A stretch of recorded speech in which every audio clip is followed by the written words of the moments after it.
Quiero invitarte que vengas conmigo en este día a la palabra que vamos a arrancar en nuestra meditación, en la segunda carta del apóstol Pablo a su discípulo Timoteo. Yo deseo, hermano, que tú estés bendecido en esta mañana, que tengas la victoria en el nombre del Señor, aunque la batalla te parezca que está siendo vencida, que el enemigo es más fuerte, pero en el Señor tenemos la victoria. Siempre nos levantaremos en el nombre del Señor. Así que sigue luchando, sigue peleando y sigue confiando en el Señor. Él nunca dejará que nos quedemos en el polvo, ¿verdad?, en el suelo, sino que nos levanta. Y estamos aquí un día más, una semana más, un mes más, un año más y una década más, ¿verdad? Y todo lo que haga falta añadir. Bueno, si has llegado a la segunda carta del apóstol Pablo a Timoteo, vamos a buscar un texto y después hablaremos un poquito del contexto de esta carta, pero el texto que vamos a buscar es el que va a arrancar lo que vamos a meditar en este día. En el capítulo 2, versículo 19. Porque hoy vamos a hablar del fundamento de Dios. El fundamento de Dios. Aquí hay un resumen que más es imposible comprimir lo que es el Evangelio. Esto está, vamos, súper comprimido, pero si solamente nos quedáramos con este texto, yo creo que tendríamos bastante para estar seguros en el Señor. Dice este versículo 19 del capítulo 2 de 2 de Timoteo. Pero el fundamento de Dios está firme. Bien, todos sabemos lo que es un fundamento, sobre lo que se funda o se sostiene, pues un edificio, en este caso está hablando de un edificio, o una idea, o un pensamiento, o una manera de vivir. Y dice que el fundamento de Dios, con diferencia a otros fundamentos, que a lo mejor pierden su firmeza, pierden su capacidad de soporte, dice que el fundamento de Dios está firme. Luego, lo que Dios fundamenta no se va a caer. Eso no va a haber quien lo mueva ni quien lo quite. Pero es que además añade otro aspecto al fundamento. Dice, teniendo este sello. Cuando algo se sellaba en los tiempos antiguos tenía mucha importancia. Hoy día los sellos, y después hablaremos un poquito, en cierta manera el sellado en este tiempo, en lo que se refiere a lo que aquí está diciendo, ha perdido un poco su importancia. Pero en este contexto tiene muchísima. Y dice, teniendo este sello.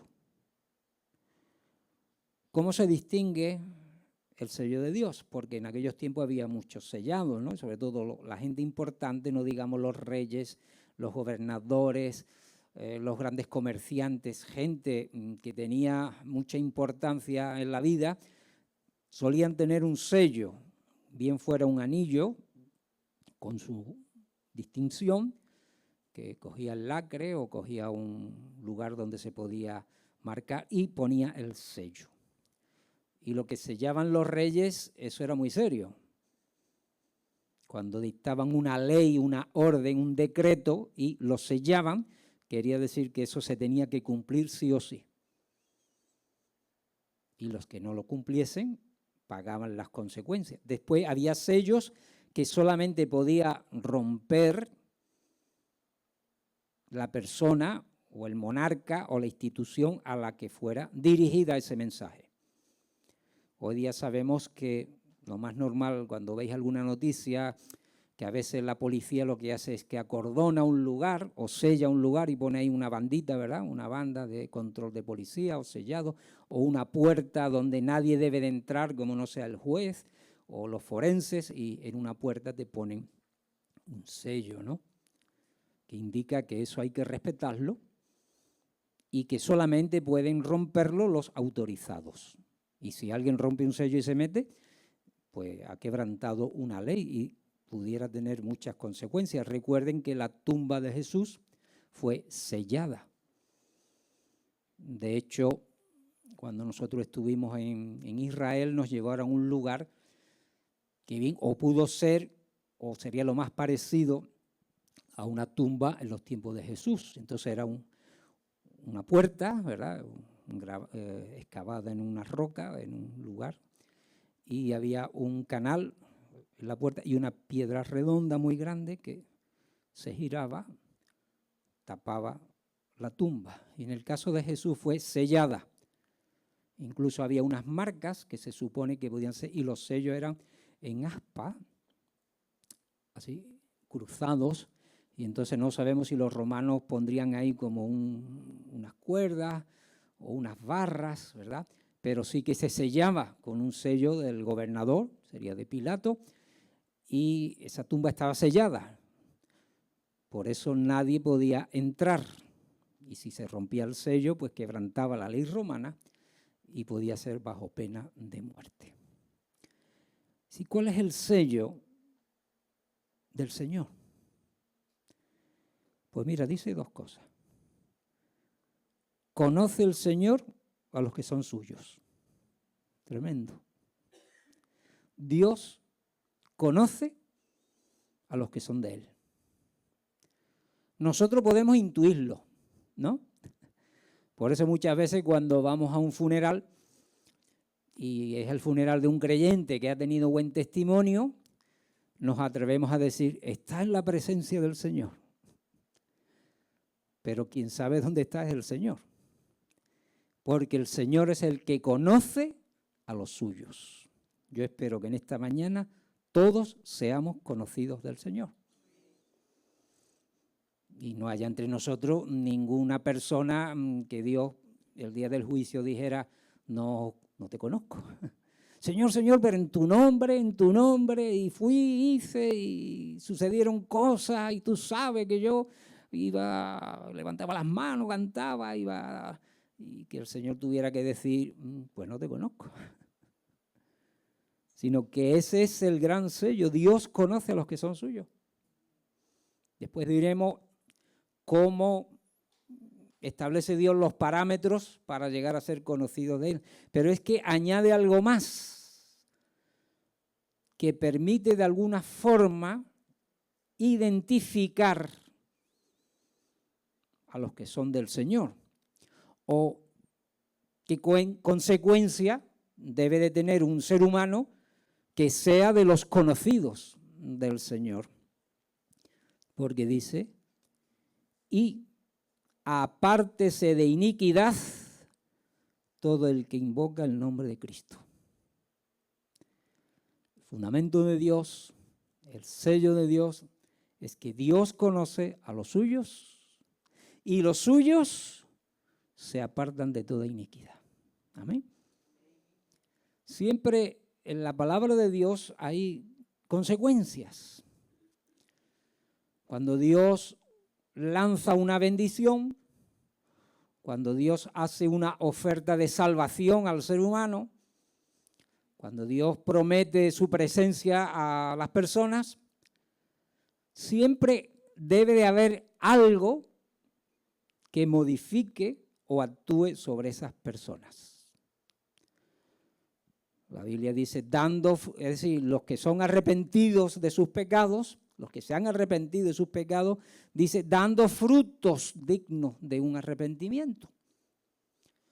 Luego, siempre hay un efecto a la acción de Dios sobre el ser humano.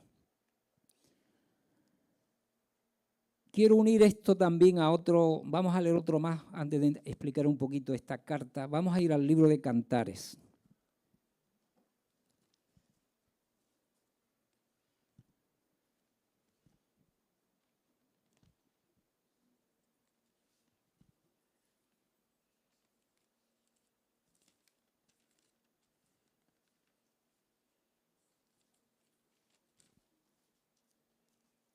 Estoy seguro que las hermanas han llegado antes que los hermanos. Me van a decir que soy machista y no sé qué de historias, ¿no? Capítulo 8. A ver si adivina cuál es el texto que voy a decir. El 6. Lo digo porque en mi Biblia tiene un redondelito. Hace muchos años atrás, pues tuve que hacer un estudio sobre los libros poéticos. Dice capítulo 8, versículo 6. Ponme como un sello sobre tu corazón, como una marca sobre tu brazo, porque fuerte es como la muerte el amor, duro como el sepulcro los celos, sus brasas, brasas de fuego, fuerte llama.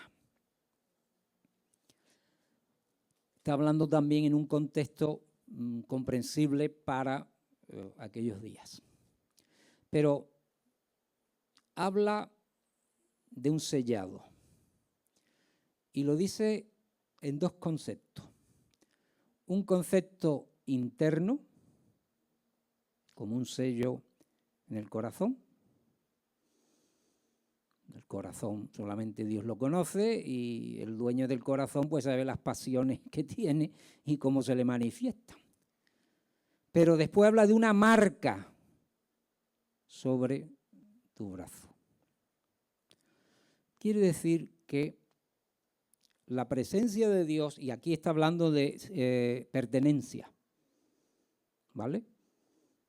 Donde diríamos la amada, la esposa, el símbolo de la iglesia, pues quieren, ¿verdad?, quieren pertenecer al amado, a Dios, al esposo, y hablan en ese concepto histórico cuando había marcas que indicaban de alguna manera una pertenencia incluso de seres humanos o de personas.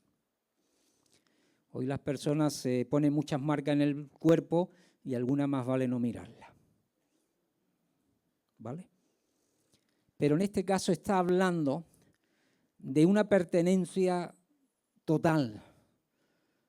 La interna, que la persona ha decidido que quiere pertenecer, que quiere ser, ¿verdad?, de su amado, de su esposo, de su prometido. Y además una externa que cualquiera que la vea lo identifica.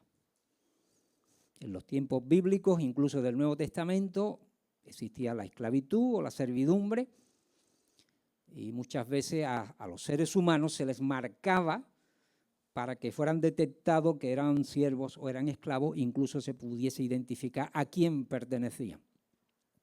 En nuestra cultura hoy, afortunadamente, solamente se marcan las ovejas, las cabras, los bueyes, y los animales, se les pone en la oreja, lo que se llama un crotal, para saber, pues incluso se distingue muchos datos de esa persona. Vamos a hablar un poquito del contexto. ¿Por qué este texto, verdad, aparece aquí en 2 Timoteo? Yo quiero decir que siempre me ha llamado la atención que en la Biblia, en el canon sagrado, libros inspirados por el Espíritu Santo, que Dios ha determinado que queden ahí para siempre, donde otros leamos, conozcamos, seamos inspirados por Dios, alcancemos sabiduría y recibamos, ¿verdad?, el conocimiento y la fe para alcanzar nuestra salvación, sean cartas personales, dirigidas a una persona, ¿no? Qué indiscreción, ¿no? No sé si Timoteo dijo, he recibido una carta del apóstol Pablo y la voy a leer aquí a toda la congregación. Pero es curioso, son cartas personales. Como tales cartas personales permiten que el autor de la carta se abra de alguna manera a la persona a quien se la manda. En este caso, recuerden, es Pablo, apóstol, de edad ya, maduro, a un joven, el cual él ha tomado como discípulo, ha ido formando a lo largo de su ministerio y está en un momento donde se intuye que ya pudiera ser el pastor en Éfeso, en la iglesia de Éfeso, o tener ahí mucha responsabilidad y que más tarde, más temprano, llegase a ser la persona que presidiese la iglesia. Y es muy curioso y yo recomiendo que leáis las cartas pastorales. Esta es la segunda carta y se supone que es la última de las 3 que escribió Pablo. Segunda de Timoteo es la última.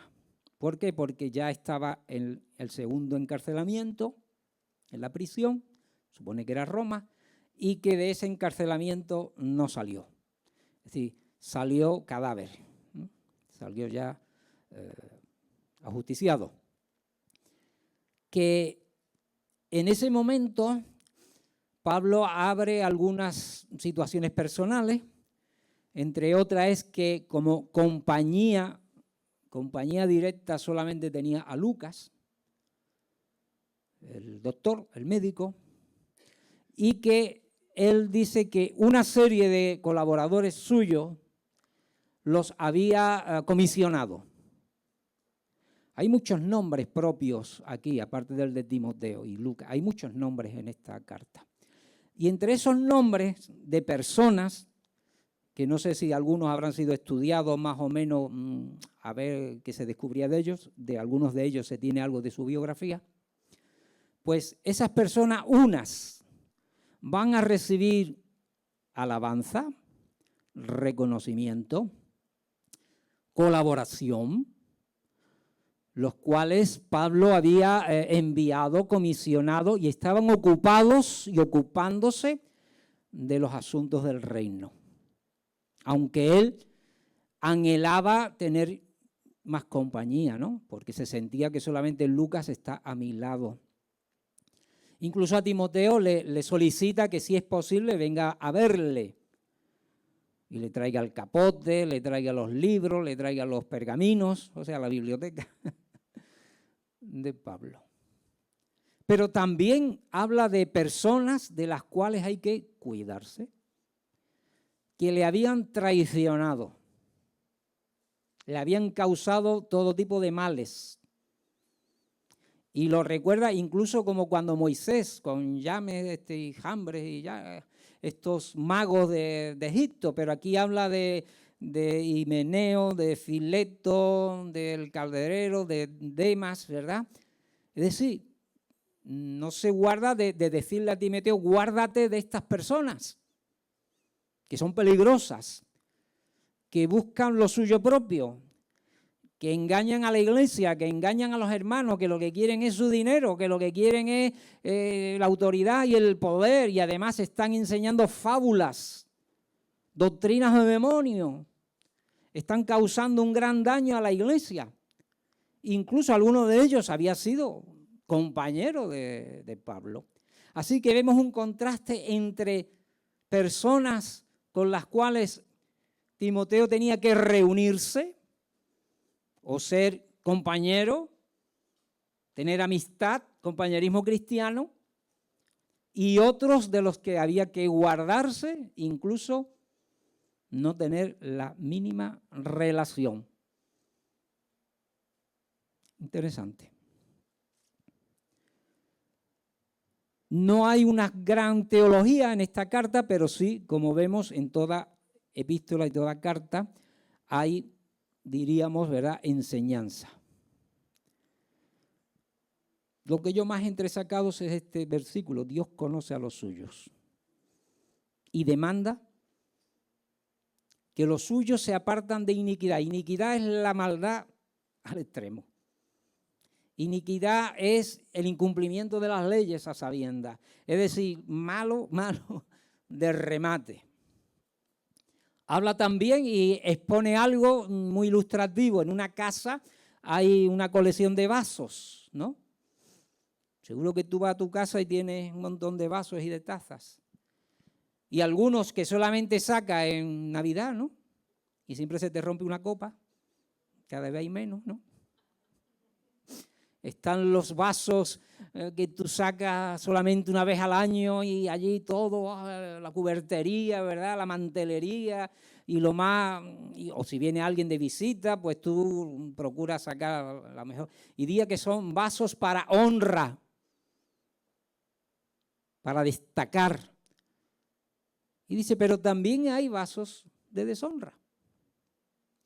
Uno para usos honrosos y otro dice para usos viles. Así que siempre hay una distinción y le pone un ejemplo para que la gente viendo el ejemplo diga, pues es verdad, es verdad. Lo visualizo, lo comprendo fácilmente. Y después habla de ese remanente en los tiempos de Elías, cuando él dijo, después de la gran victoria en el Monte Carmelo, del pueblo clamando, Jehová es Dios, Jehová es Dios. Y cuando Jezabel lanza la amenaza, la sentencia de muerte sobre Elías, y parece que todo el mundo vuelve al tiempo antiguo, y Elías entra en una grave depresión y se quiere morir, y le dice a Dios, solamente yo he quedado. Y Dios le dice, no sé si era exactamente 7.000 o es un número simbólico de la cantidad que había. Dice, hay aún 7.000 que no han besado los ídolos ni se han arrodillado ante ellos. Podría decir Elías, ¿y dónde están? Que no los veo, ¿no? Y habla siempre de un remanente, de un grupo de personas que solamente Dios conoce y que están ahí a disposición de Dios. Y que cuando Él los activa, pues van a salir a pronunciarse. Hoy nosotros debemos de ser el remanente de Dios. Amén. Mira, yo cada vez que paseo, y sobre todo en esta época del año, ¿no? Procuro bajar a la playa, darme un bañito, ¿verdad? Para tonificarme y hacer ejercicios que en seco no puedo hacer ya. Y bueno, paso un rato y a lo mejor para secar un poquito la ropa, pues ando un poquito por la orilla y siempre tengo la misma impresión. Miles de personas a mi alrededor. Y en estos días no digamos. Y yo ando y digo, Dios mío, aquí hay miles y miles de personas. Digo, ¿cuántos de ellos estarán pensando en ti ahora mismo? Estarán pensando que tú vienes, que tú volverás de nuevo, que hay que estar atento a la trompeta, que habrá un juicio, ¿no? Que hay que proclamar a Cristo, que hay que dar buen testimonio. Pues yo me hago una pregunta que a lo mejor me encuentro un hermano en ese momento y digo, uy, aquí hay uno, ¿no? Porque está por la misma zona que yo. Pero yo me pregunto y digo, Dios mío, esta ciudad, esta autonomía de Andalucía, este país, España, millones de personas, que me consta que si yo les parase en ese momento y le dijese, ¿usted sabe que el Señor viene pronto? Pues lo más seguro es que no tuviera ni idea y que saltara diciendo, pero ¿usted de qué va, no? Pero yo sí sé que aquí hay un remanente que es de Dios. Y yo quiero ser de ese remanente. Yo sí quiero ser de esos 7.000. Que no dobla las rodillas ante los ídolos ni besa las imágenes, esto, en un sentido de lo que es la idolatría, pero hablando de que se ha separado del pecado. Y no quiere saber nada del pecado, sino que lucha. Y que cuando peca, pues se arrepiente y lo lamenta y le pide a Dios fuerza para no volver a caer en lo mismo. No hace muchos días leímos y vamos a hablar del concepto separación, ¿vale? En Mateo 25 y en la parábola, ¿verdad?, que el Señor está explicando, versículo 32, hablaba de esa separación de las ovejas y los cabritos.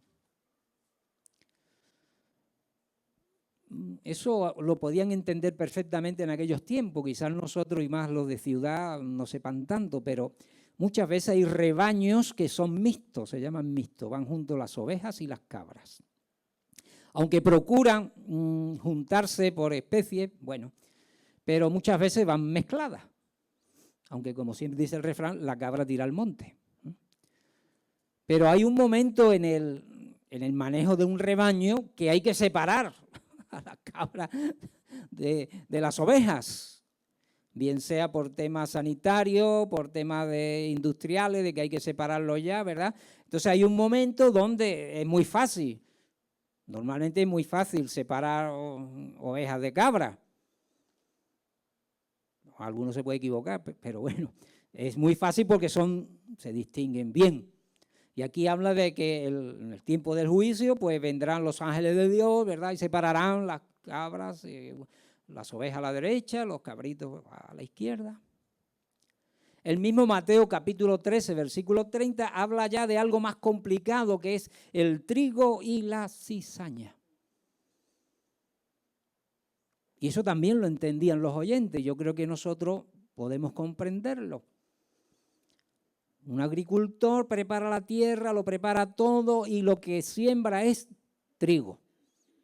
Porque quiere obtener una cosecha de trigo, que es lo que le va a producir la renta y el beneficio.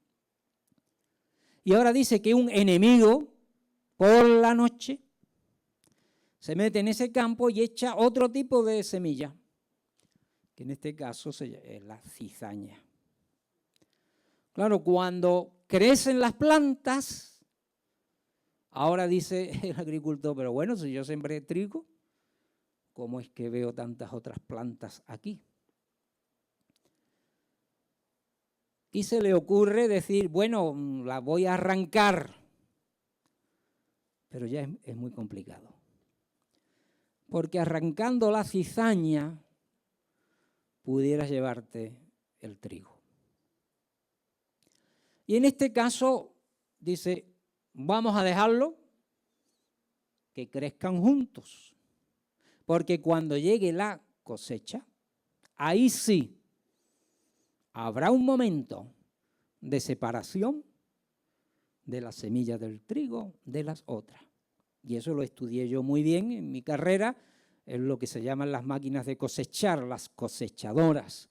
Tienen unos tamices, tienen unos filtros, y si tú metes la cosechadora, lo ciega todo, pero la máquina tiene ahí un sistema de colador, vamos a decirlo así, donde solamente por un lado va a salir la semilla de trigo y por el otro todo lo que no sirve. Separación. Lo que sirve de lo que no sirve. El mismo Mateo capítulo 13 y versículos 49 y 50 habla de los justos y de los injustos. Y a veces los justos conviven con los injustos.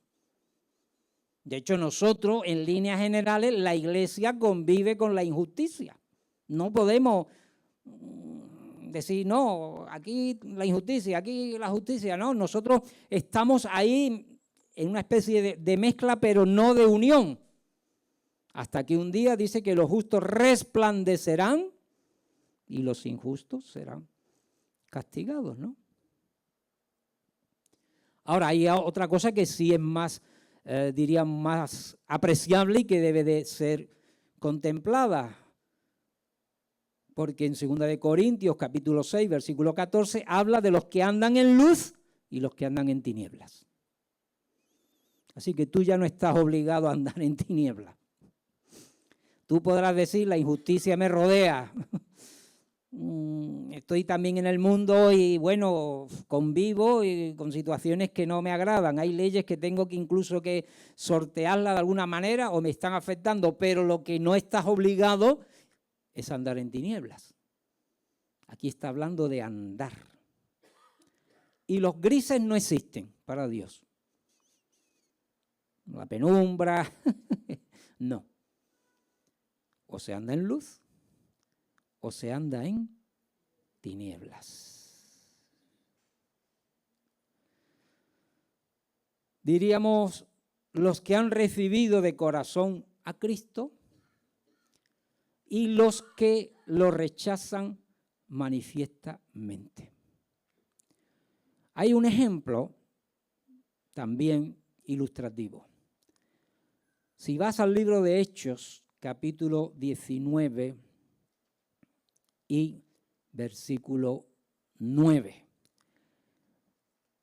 Ahí, en los contextos, en los versículos que proceden y que preceden y terminan, se nos describe el origen de la iglesia en Éfeso. El origen es que Pablo, cuando va a Éfeso, se encuentra con unos discípulos. Seguramente los encontró en la sinagoga. Y les pregunta, porque algo apreciaría en ellos, quizá la manera de hablar, la manera de adorar. Cuando va intimando con ellos, deduce que no han recibido el bautismo en el Espíritu Santo, que no tienen la experiencia de ese bautismo, esa llenura, ¿verdad?, del Espíritu Santo. Y le pregunta, ¿recibiste? Y dicen, es que ni siquiera hemos oído hablar de que hay Espíritu Santo. Tenían un conocimiento muy básico de la salvación, diríamos, ¿verdad? Así que vemos que Pablo ora por ellos, reciben, ¿verdad?, la llenura, la presencia, el bautismo en el Espíritu Santo y profetizan y alaban y hablan en lengua. Y dice que eran unos 12 hombres, ¿no? Todo eso sí, espero no equivocarme. Y se van a la sinagoga, porque Pablo tenía una estrategia. Siempre que iba a un lugar, si podía, iba a la sinagoga. Si no le perseguían de entrada y procuraban matarle, pues le daban la cátedra para que expusiera, porque él era una persona, era un rabino, ¿no? Era una persona, un maestro. Entonces, estaban en la sinagoga y claro, ellos se pronunciaban. ¿Cómo se pronunciaban? Diciendo que Cristo era el Mesías, que se esperaba. Y durante unos 3 meses está allí con ellos, hasta que los de la sinagoga ya dicen que no y corren peligro. Y todo eran disputas y todo eran problemas. Y Pablo intuye que ya el tiempo se ha agotado, que ya no tiene sentido ir allí a polemizar, a tener allí apologética con los de la sinagoga. Y dice que los aparta. Los saca de la sinagoga y se van a una escuela de uno llamado Tirano, y allí se pasa Pablo una serie de años y se origina la iglesia.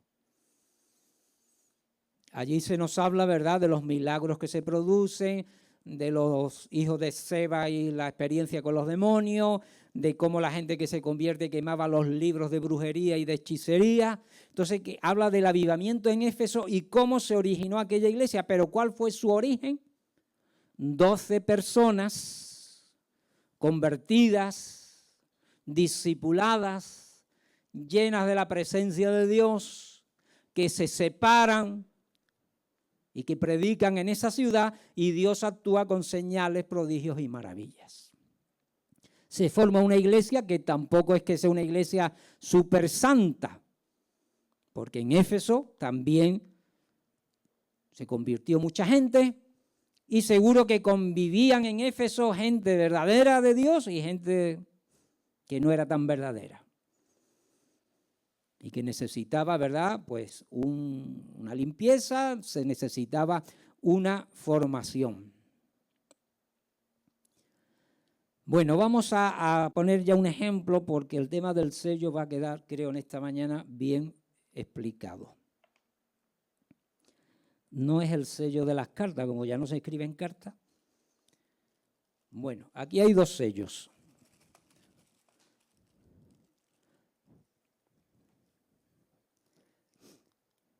Uno es un sello personal. Y esta persona se llama Julio Moreno Romero de Agredano. y debajo pone Pascual Doherty, 4 segundas. Seguro que ninguno sabe dónde está la calle Pascual Doherty. En el Paseo. Está en San Fernando. Porque debajo, aparte de poner un teléfono, pone San Fernando, Cádiz. Este sello lo imprimimos cuando nos fuimos a vivir a San Fernando. Y el uso era inicialmente en la biblioteca, en los libros nuestros, cada cierto número de páginas, poner el sello, por lo menos para que cuando prestásemos un libro, el que se quedaba con él supiera que el libro era mío, o era de no es mío, ¿no? Pero muchas veces hay gente que sella las páginas de los libros, ¿no? Porque, de hecho, yo tengo en casa algún libro que me han regalado y que está sellado por el dueño. Cuando tú pones el sello sobre algo, estás indicando que es tuyo, ¿no? Pertenece a, o al menos tú respondes de. Porque nosotros, cuando repartimos un folleto, sea la luz, es verdad que este folleto no lo hemos fabricado nosotros, con lo cual aquí hay una serie de logos, Asamblea de Dios de España, Federación, World Assembly of God, Fellowship, World Assembly, un montón. Sí, hay aquí hasta un, ¿cómo le llaman a esto que es muy raro? Un código QR. Si desea recibir más información gratuita, teléfono, correo, vamos, esto es. Pero ¿qué hacemos nosotros cuando lo vamos a dar? Le ponemos nuestro... Hombre, me ha salido bien, boca arriba. Iglesia Evangélica La Buena Semilla, Asamblea de Dios. Lo que pasa es que este no es el que ponemos, porque este lo que añade a continuación es el CIF. Y si se lo da a un gaditano, dice, ¿yo para qué quiero saber el CIF de la asamblea de esto, no? Tenemos otro sello que lo que pone es la dirección de la iglesia. Con lo cual, todo folleto que va sellado con el otro, que pone la dirección, sabe de alguna manera quién está detrás de esto. Uy, los protestantes. Bueno, nos hacemos responsables de que esto, nosotros somos los que estamos detrás. Incluso le ponemos nuestra dirección por si quiere venir o quiere escribir. Pero un sellado indica responsabilidad y pertenencia. Así que si Dios me ha sellado a mí, ¿a quién le pertenezco? Al Señor, ¿no? Si tú quieres recibir el sello de Dios, sabes que le vas a pertenecer. Incluso, como dice la propia Escritura, que tú le vas a representar de alguna manera. Por eso dice que el que tiene el sello de Dios se aparte de toda iniquidad. No se puede ir con el sello de Dios y vivir en las tinieblas, vivir en la injusticia, vivir en el pecado y hacer lo que a Dios no le agrada. Porque estamos devaluando de alguna manera o degradando ese sellado. Aparte es que tú no estás sellado ya. Porque Dios también borra. Dios también, o dice, yo no lo conozco, aunque hable de mí o parezca que es de los míos, pero yo no le conozco. Pablo advierte a Timoteo que se guarde de las confusiones, que no entre en disputas de doctrinas, de enseñanzas, con esos falsos maestros, con esos falsos apóstoles, con esos falsos líderes. Guárdate. En la primera carta le ha dicho que conozca las Escrituras, que trace bien la palabra de verdad, la cual dice, te hará salvo a ti y a los que te oyeren. Está hablando que ya en aquellos tiempos se estaba adulterando la palabra de Dios y se estaba mezclando la palabra de Dios con vanas filosofías, con vanas enseñanzas, y que había gente que con una apariencia de sabiduría y de espiritualidad eran lobos rapaces, que perturbaban la mente de los oyentes. Y los que no estaban bien formados, bien documentados, bien asentados, podían ser llevados de todo viento de doctrina. Por eso Pablo le insiste una y otra vez a sus discípulos: conoce la palabra de verdad. Y le dice: y huye de las pasiones desordenadas. Claro, ¿no? ¿Cuál debería de ser mi máxima en la vida? Conocer cada vez más de Dios por medio de su palabra, por medio de la presencia del Espíritu Santo, y apartarme cada vez más y huir de la iniquidad. Entonces, le perteneceré, verdaderamente seré de la pertenencia de Dios y tendré su sellado. Una marca interna en mi corazón y una marca que el mundo puede ver también. Por eso habla de el corazón y el brazo. Quiero que te levantes un momentito para leer los últimos textos. Y vamos a leer Efesios capítulo 1, versículo 22.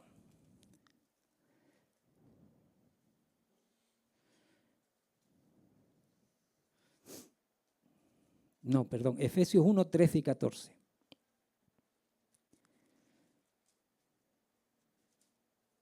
Pero ahora en Cristo Jesús, vosotros que en otro tiempo estabais lejos, habéis sido hechos cercanos por la sangre de Cristo. Porque Él es nuestra paz, que de ambos pueblos hizo uno, derribando la pared intermedia de separación. Y en el capítulo, este estaba en el 2, ¿verdad? En el 1, 13 y 14 del 1, aunque este texto está muy bien, ¿eh? En Él también vosotros, habiendo oído la palabra de verdad, el evangelio de vuestra salvación, y habiendo creído en Él, fuisteis sellados con el Espíritu Santo de la promesa, que es las arras de nuestra herencia hasta la redención de la posesión adquirida para alabanza de su gloria. Hemos sido sellados con el Espíritu Santo. Y Dios no pone su Espíritu en cualquier lugar y en cualquier sitio. Por eso dice la palabra: no contristéis, para que el Espíritu Santo no huya de vosotros. Segunda de Corintios 1, 22.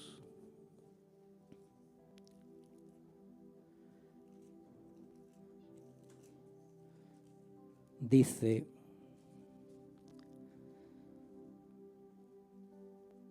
el cual también nos ha sellado y nos ha dado las arras del Espíritu. ¿Dónde?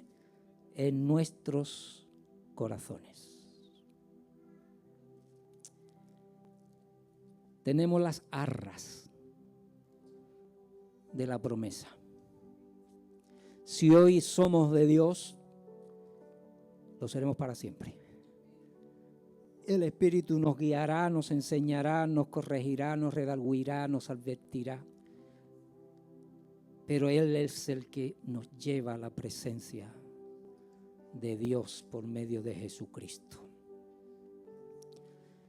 Y para terminar, y este es un texto que yo siempre que lo leo me advierte de mi gran responsabilidad. Apocalipsis 22, del 11 al 16.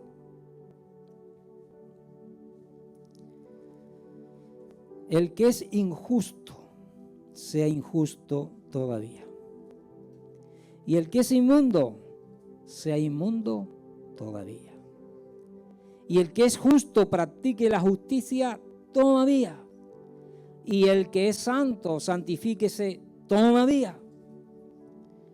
He aquí yo vengo pronto y mi galardón conmigo para recompensar a cada uno según sea su obra. Yo soy el alfa y la omega, el principio y el fin, el primero y el último. Bienaventurados los que lavan sus ropas para tener derecho al árbol de la vida y para entrar por las puertas en la ciudad. Mas los perros estarán fuera, y los hechiceros, los fornicarios, los homicidas, los idólatras y todo aquel que ama y hace mentira.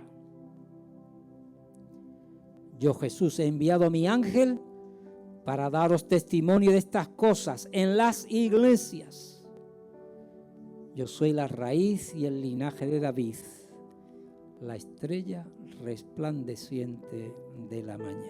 Y añado el 17 también, y el espíritu y la esposa dicen, ven, y el que oye diga, ven, y el que tiene sed, venga, y el que quiera tome del agua de la vida gratuitamente. Padre, te damos gracias en este día.